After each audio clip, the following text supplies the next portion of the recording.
মুর্শিদারি কৃষ্ণ,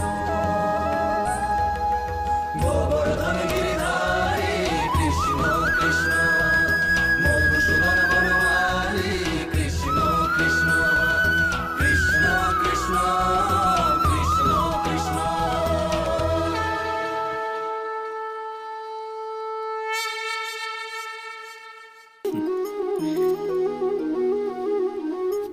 ভবিষ্যতের দ্বিতীয় নাম সংঘর্ষ।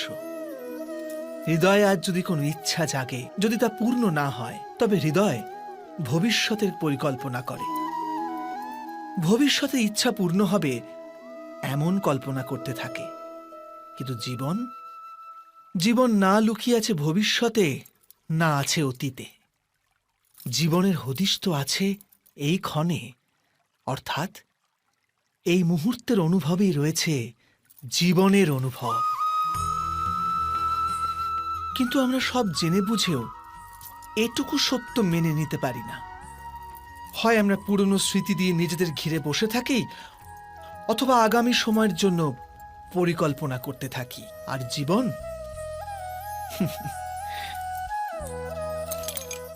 জীবন বয়ে চলে।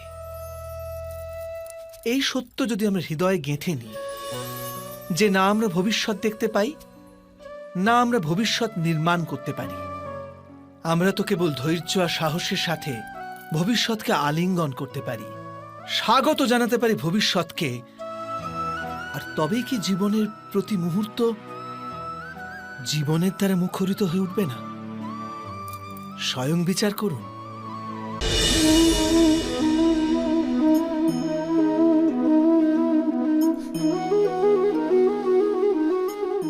জগতে প্রত্যেক ব্যক্তির কোনো না কোনো দুর্বলতা অবশ্যই আছে। যেমন কেউ খুব অধিক বেগে দৌড়াতে পারে না, কেউ অধিক ভার গ্রহণ করতে পারে না, কেউ কোনো অসাধ্য রোগে পীড়িত হয়ে পড়ে, তো কেউ বিদ্যাপাঠ স্মরণে রাখতে পারে না। এরকম অনেক উদাহরণ আরো আছে। আপনি কি এমন কোনো ব্যক্তিকে জানেন যার সমস্ত প্রাপ্তি ঘটেছে? কিন্তু আমরা জীবনের একটি দুর্বলতাকে জীবনের কেন্দ্র বানিয়ে ফেলি, যে কারণবশত হৃদয়ে দুঃখ আর অসন্তোষ ঘিরে থাকে সদা। দুর্বলতা মানুষ জন্ম থেকে অথবা কোনো দুর্ঘটনার মাধ্যমে প্রাপ্ত করে, কিন্তু দুর্বলতাকে মানুষের মন নিজের অক্ষমতা বানিয়ে ফেলে। কিন্তু কিছু ব্যক্তি এমনও হন যারা নিজের পৌরুষ আর শ্রমের দ্বারা সেই দুর্বলতাকে পরাজিত করে দেন। কি বিভেদ আছে এদের আর অন্য লোকেদের মধ্যে? আপনি কখনো এর বিচার করেছেন? অতি সরল উত্তর আছে এই প্রশ্নে। যে ব্যক্তিকে দুর্বলতা পরাজিত করতে পারে না, যে পৌরুষের প্রমাণ দেবার সাহস রাখে হৃদয়ে, সেই দুর্বলতাকে পার করতে পারে।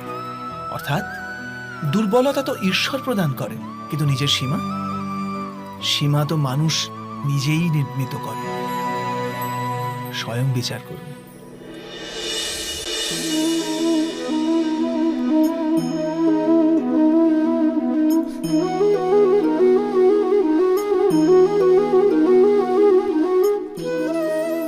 জীবনের প্রতি ক্ষণ নির্ণয়ের ক্ষণ। প্রত্যেক পদে আগামী মুহূর্তের নির্ণয় করতে করতে যেতে হয়। আর নির্ণয় নিজের প্রভাব রেখে যায়। আজকের নেওয়া নির্ণয় ভবিষ্যতের জন্য সুখ বা দুঃখ লিখে রেখে দেয়। না কেবল নিজের জন্য, নিজের পরিবারের জন্যেও, আগামী প্রজন্মের জন্য বটে।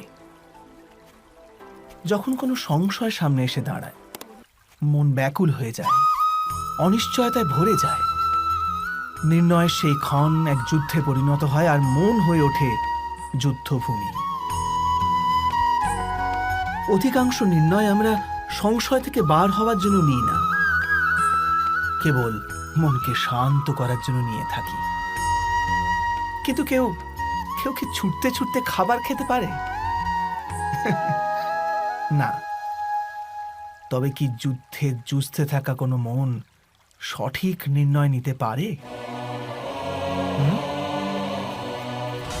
বাস্তবে শান্ত মনে যে ব্যক্তি নির্ণয় নেয় সে নিজের জন্য সুখময় ভবিষ্যৎ নির্মাণ করতে পারে। কিন্তু নিজের মনকে শুধু শান্ত করতেই যদি কেউ কোনো নির্ণয় নেয়, তবে সে ব্যক্তি নিজের জন্য ভবিষ্যতে কাঁটা বৃক্ষ রোপণ করে। স্বয়ং বিচার করে দেখুন।